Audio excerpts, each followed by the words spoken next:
Hello guys, নমস্কার। আজকে আমাদের বাজার থেকে লইট্টা মাছ আনছে। লইট্টা মাছগুলো আপনাদেরকে দেখাচ্ছি। লইট্টা মাছগুলো খুবই সুন্দর ছিল, কিন্তু আমার কেন জানি মনে হচ্ছে এগুলো রং মিশিয়ে দিয়েছে। এ ধরনের লইট্টা মাছ আসলে আমাদের খাওয়া উচিত না, কিন্তু ব্যবসায়ীরা কেন এভাবে লইট্টা মাছকে রং মিশিয়ে বিক্রি করে আমি জানি না।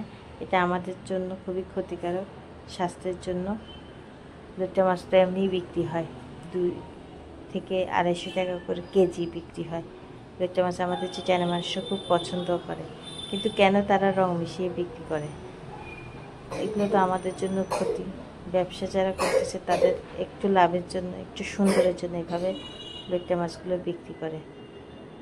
তো আমি আসলে দেখাচ্ছিলাম আপনাদেরকে, এগুলোকে নাকি কাঠতুলিয়া লইট্টা মাছ বলে। খুবই ভালো টেস্ট হয়েছে কিন্তু রান্নার পরে, কিন্তু এভাবে রং মিশানো লইট্টা মাছ বাজারে বিক্রি করা একদম উচিত না।